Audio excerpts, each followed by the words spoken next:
All right, hello, comrades, and welcome back to Hot Shots, and this being the third episode.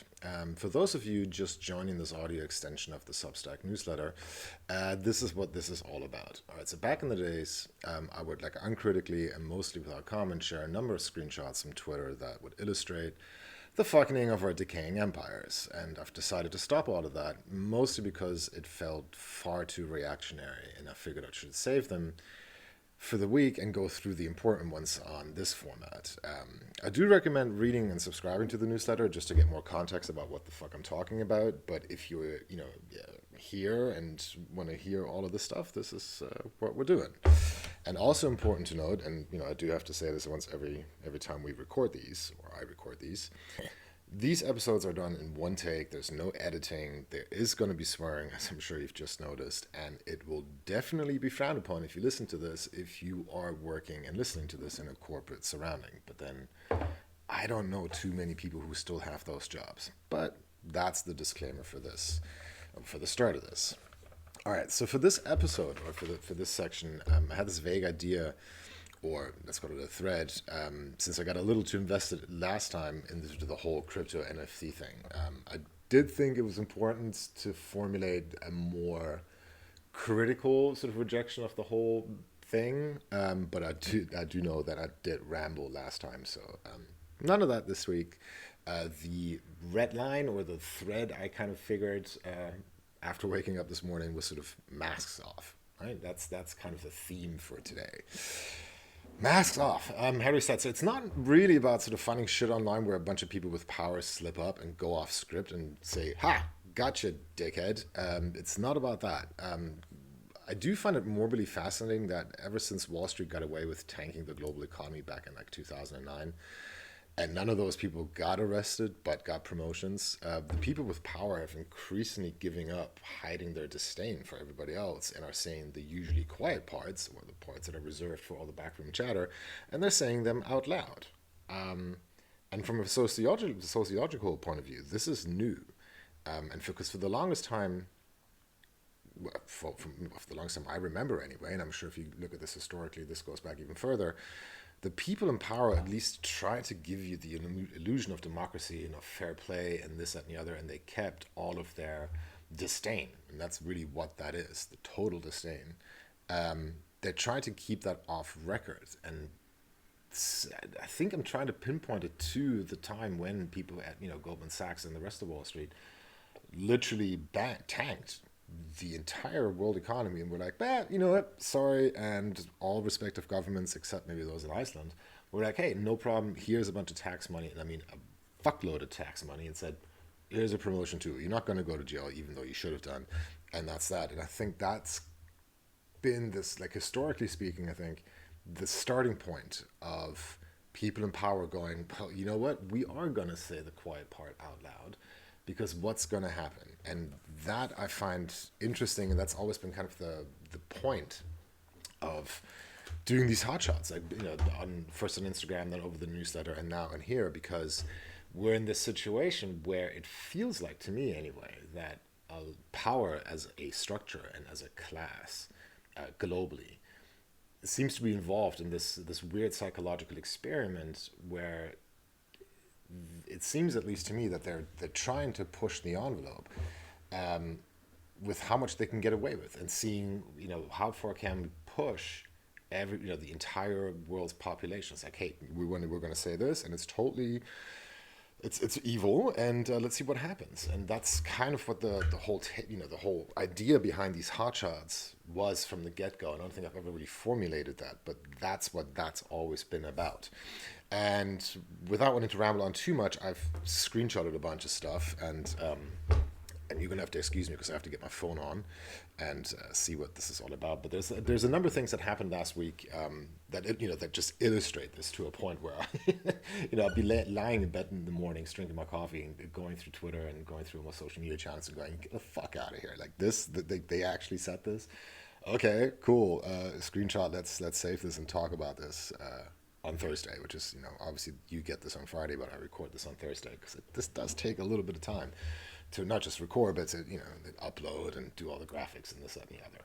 Nevertheless, there's a couple points that not only just made my head scratch this week, where I was just like, okay, whatever. So first of all, there's the let's call it the impending war in the Ukraine, right? I'm sure everybody's been picking up on the usual mainstream media channels. Doesn't matter if you're in Europe or if you're in North America or anywhere else going, holy shit, like there's going to be a war in Ukraine. Do you know what? No, there isn't.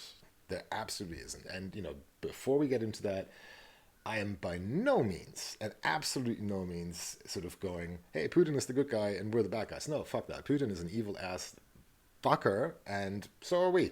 It's two people, two very bad power structures being at each other. And what I've noticed is this narrative again that's being spun of creating fear, and that's really what our mainstream media is all about.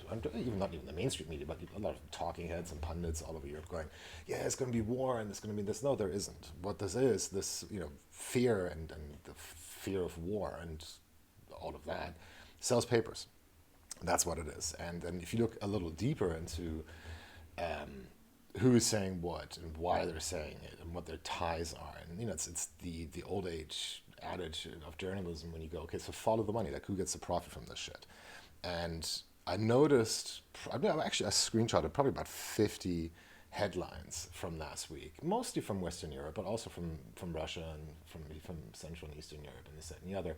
And the majority of them were think pieces, like op-ed pieces, sponsored by the fucking arms industry, right? I think Politico was the one that stuck out the most, where I was like, oh, okay, so, they interviewed a bunch of people saying, yeah, war's imminent, blah, blah, blah. And it was sponsored by fucking Lockheed Martin. And that's that. So, again, I don't think there's going to be. I mean, if there is, holy shit, I'm sorry, but I honestly don't see that happening. It's how do you say this the best way? It's generating an atmosphere of fear to drive up artificial markets on the stock market and get more money for war racketeering. That's really what that is, right? So we have that one. Point one. Point two was we had the U.S. celebrated Martin Luther King Day earlier in the week, and as expected, everyone from the fucking Congress storming, whatever the fuck they want to call themselves, to your typical U.S. politician was like, yeah, we're going to honor Martin Luther King, and this is what he said. No, it's not, dude. And again, like, masks off. You get fucking people like Nancy Pelosi and then even German politicians, and they're just saying, well, yeah, he was a well-meaning, it's all about peace and non-violence and blah, blah, blah, blah, blah. And yeah, I've talked about this in the newsletter. I've done this in the other, wow. And it's mad because it's not that these people are willingly misunderstanding this. Not at all. Like, this is, it's a pre-planned communication strategy that's been going on since Reagan puts the what is it, MLK Day in the U.S. into law. And I quoted this in a few passages, I think on like a Monday's newsletter, I think it was, where he's on record saying, like, listen, like, I don't want to fucking I don't want to sign an MLK Day into law, and that's the PR strategy behind this, like, just turn this person's work and turn this person's radical work in the from the viewpoint of the American whites at the time into an idea rather than a plan. And it's happened. So again, it's really interesting to see. It's not when you catch all these corporations like Starbucks posting this shit, and even like prison companies, the fucking FBI posted some shit like this, like, hey, we're honoring Martin Luther King today, and you're like, no, it's not by accident. It's not even sarcasm. It's not willful ignorance. It's a plan. And again, not trying to be Mr. Super Conspiracy Theory, but like all of this, like all these plans, the plans to use language to shape the narrative, they laid out in public. Like these institutions, these people, they will admit to this, and it all comes back to the concept of Gramscian hegemony. It's when the far right, or even the center right, or even the center, or even your so-called leftists talk about a culture war. Yeah, that's exactly what it is. They utilize language and the abuse of language to change the narrative, not over a question of a news cycle or a Twitter debate, but for generations. And that's, again, one of those wonderful mask off moments where I'm like, yeah, it's not about gotcha, assholes, but just seeing through the smoke. And that's what it is. It's a smoke screen, right? Sorry, I am drinking tea today rather than coffee. To because I've gotten the feedback that I do have a tendency to speak too quickly, and I figured a herbal tea will be more helpful in that regard. So if you hear me drinking, that's what that is. It's a nice tea, but again, like I'm a coffee person and tea, whatever. We'll get into it. The next big story, and this one was, I mean, this one just wow, what the fuck. All right, so China. All right, so I think China's hosting some Olympics in the next couple of months, this, that, and the other, and with increased international traffic, of course, the Omicron wave of COVID is starting to appear in China. And the Chinese government, being who they are, locked the fuck down to the point where, almost obviously Omicron cases are increasing over there. And they're taking every precaution that is necessary. They are really strict about lockdowns and this, that, and the other, to the point where they're locking down ports. And obviously China being a huge exporting country, that has an effect on getting stuff over to Europe and getting stuff over to the North America and this, that, and the other. And within, I think, like 5 or 6 hours of the Chinese government saying, hey, we're going to have to lock down, like this corona thing is getting out of control again. We don't want that to happen. The health and safety of our people is more important than your fucking economy. You had everyone from, American senators to Congress people to the Washington Post to major newspapers here in Europe going, holy shit, our supply chains are breaking down, how dare China do this? And it's again like saying the really quiet part out loud, like who gives a fuck about the workers being put at danger if our supply chains break down? Holy shit. Again, like it's not to say, oh yeah, gotcha, but this is the quiet power part out loud. The capitalists and the people who make money and who use money for power give zero fucks, literally zero fucks about you, any worker, and anyone else that you have more in common with than our so-called financial heroes. And it was interesting to watch how quickly that, again, that narrative moved from a few talking heads in the U.S. and it spread over to Europe within, I think, like a day. And I think it was the English papers at first were very closely aligned to the American newspaper and media empires. And then how quickly it spread from the UK over to here, which is the normal trajectory. Like the wildest shit gets set in the US, that moves over to Canada, moves over to England, and then that moves over to mainland Europe, where it gets a little opposition, but not all that much. And I think on, what was it, like Wednesday? Pretty much every major European paper and news show and media outlet were like, how dare the Chinese lock down? We need our X, Y, and Z, like immediately. Whew. Crazy shit. And this ties into the story that I sent out today to the paying subscribers of the newsletter about different approaches to the COVID pandemic, and the examples were Cuba and Vietnam. And again, you could take China into that, but I don't know enough about China to really get into it. And obviously I ran out of time writing that thing yesterday. So that was point 3. Hilarious thing, and this is another point. I think this was earlier in the week, or maybe even late last week, when there was a tennis tournament in Australia. And the world's best player, Djokovic from Serbia, sort of faked his COVID thing and basically had to admit that he wasn't vaccinated. And Australia basically told him fuck off, rightfully so. Those are the rules. And it caused this major stir up, right? Everyone was like, how dare they, and freedoms and blah, blah, and all these fucking crazy anti-vaxxers. And even people from the far right in the UK were like, well, fuck Australia enforcing their tough entry laws at this point. And it turned into this huge shit show. Fun fact, and this is where actually now I do have to pull this one up so I don't talk shit, but fun fact, what popped up in The Guardian out of all places yesterday is that said tennis player, Djokovic, actually owned, and backstory was like he got really pissed off and like whipped up this whole national sentiment in Serbia about, oh, well, we're being oppressed and it's about freedoms and blah, blah, blah, blah, blah, blah, all that fucking silly ass nonsense. Turns out Mr. Djokovic has an 80% stake in a biotech firm developing a COVID vaccine. Again, saying the quiet part aloud. It's manipulating public opinion and whipping up fear with bullshit, while in the meantime fleecing everybody for cash.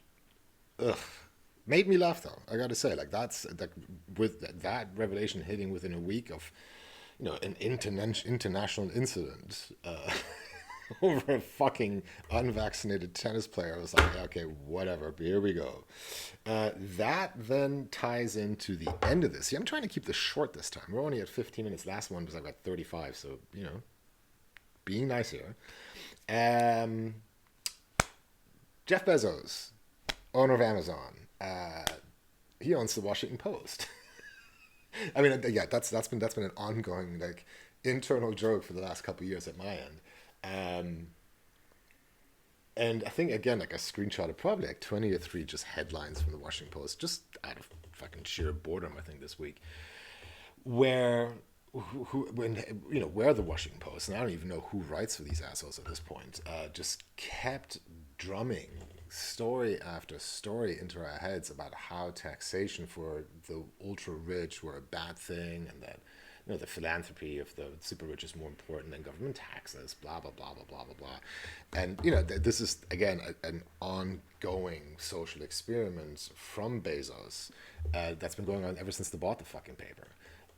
What made the reason why I bring it up is there's a couple stories sort of showing up in the U.S. and also and here of trains in the U.S. carrying huge amount of Amazon containers being plundered while they're on track, and I honestly couldn't stop myself from laughing. It's and so many papers were like, "Oh my God, it's the end of the civilized world. This is the dystopia everybody warned about." And I'm just sitting there going, "Good on you." I mean, what's worse, people stealing shit from a fucking train, or Amazon existing, right?